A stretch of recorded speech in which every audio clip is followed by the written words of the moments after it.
Howdy guys, my name's Jason, and here's Josh, and welcome to part 2 of the Ultimate Drifter's Guide.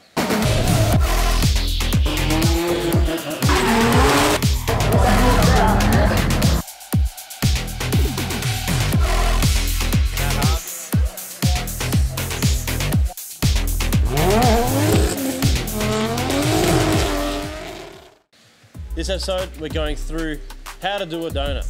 And what's a donut, Josh? A donut is basically drifting around a center point on a cone. There's a few ways you can do this: powering over, which is my favorite way to learn, or clutch kicking. Donuts provide you with a base understanding of steering control and throttle control to then progress yourself further when you're drifting corners or full tracks or learning the other steps down the line. So let's take a look at our track layout for donuts. So on this course, we've got a center cone and we're going to be driving around it. I'll be showing you different methods of how to clutch kick and power over to initiate drift around this cone. All right, so that's enough blabbering. Let's jump on track and get in the car and show you how it's done.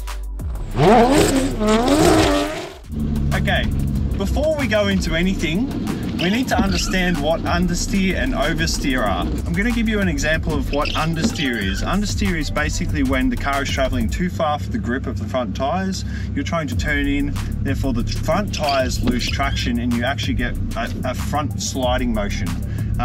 It's probably one of the worst things that you could have, understeer.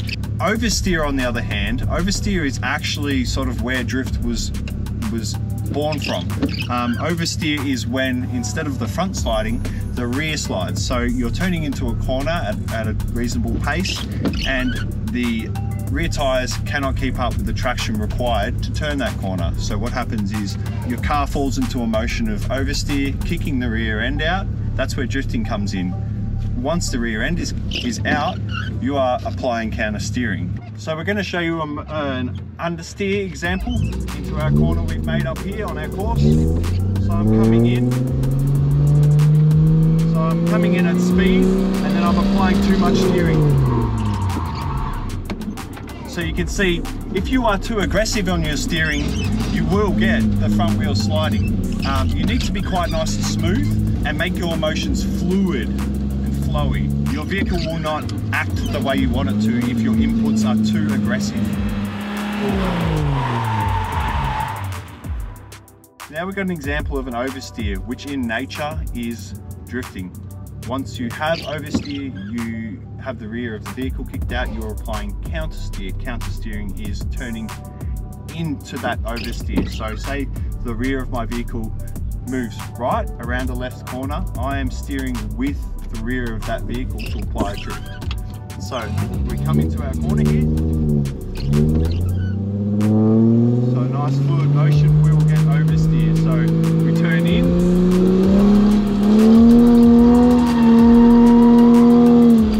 You can see, as the rear of the vehicle steps out, we steer into it, and that creates a drift.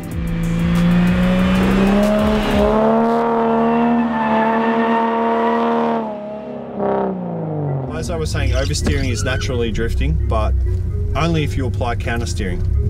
So if we do not countersteer in this motion, we will spin out.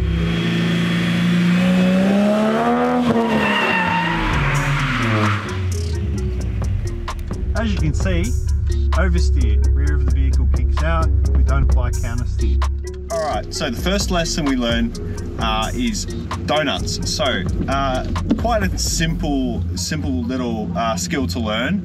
It just involves going around a center cone and drifting the same way, maintaining that, allowing you to learn how to modulate the steering wheel and the throttle. A lot of donuts is controlled by the throttle. Once you have initiated the vehicle into a drift, once it's sideways, you're pretty much controlling the whole thing with the throttle and just making slight inputs on the steering wheel, not too much. So we're going to do our first example with a power over into the donuts, which will involve me turning in and just applying throttle until the rear end of the vehicle kicks out, and counter steering, and then using that throttle to modulate the angle and keep going.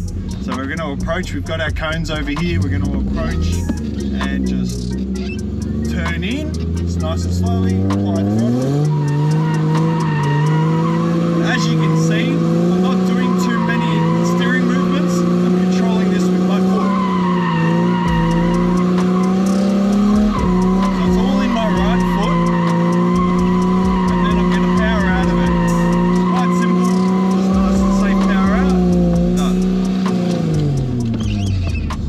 99% of donuts are controlled with your right foot. It's quite a simple one to learn, but a good one to learn to start with. So our next step with donuts is learning how to clutch kick to initiate the vehicle. So we've learnt power overing, which is quite simple. It's just turning in, allowing the car to do its thing. Next one is clutch kicking. Clutch kicking is used in a situation where you want the vehicle to sort of snap to angle a little bit quicker. Again, it's very similar. So what I'm going to be doing is approaching the cones, turning in to just sort of transfer the weight to the outside of the vehicle, turning in and giving the clutch a little bit of stab, a little bit of a jab while I apply throttle. When we approach the course, we're going to approach a little bit faster and turn in a little bit faster. It's not like powering over where we can slowly come around the cones and sort of let the vehicle do its thing. We have to sort of make it happen this time. So we're coming in, we turn in, then we give the throttle. Nice clean stab of the clutch. And again, the same as donuts, not too much steering input. You can pretty much do it with one finger, all in the right foot.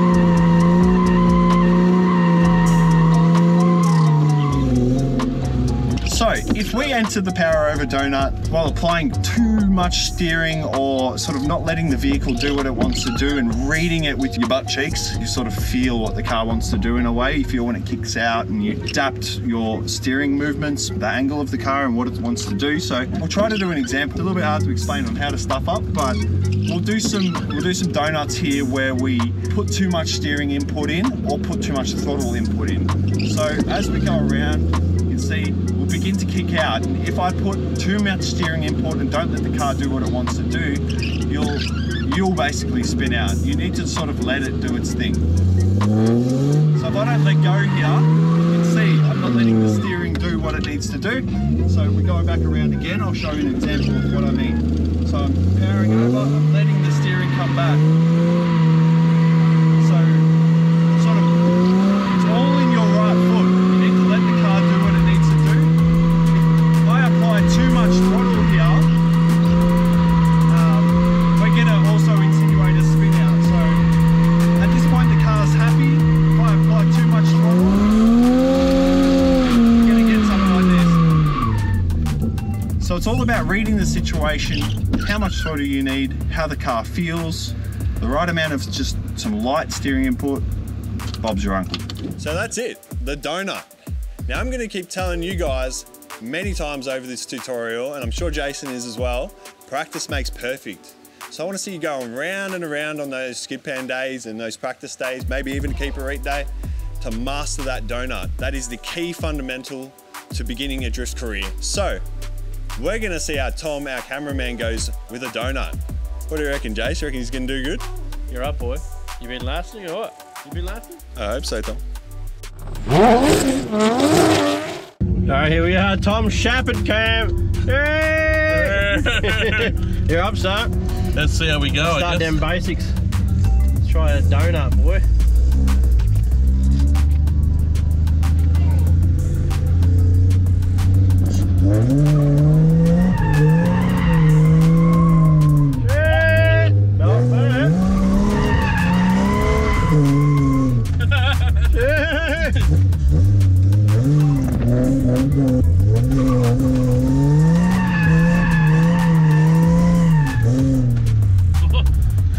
Not bad. Keep that power in, boy.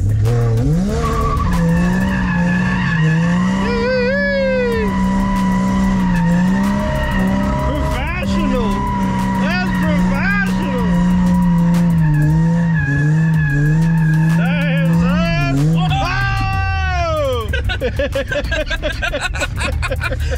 He did it. Good work, Tom Shepard. You were lasting. I think you were lasting. You reckon he got it? Yeah, 100% he got it. He got it. Kang teachers. Anyway, so that's it for your part 2 of how to do a donut.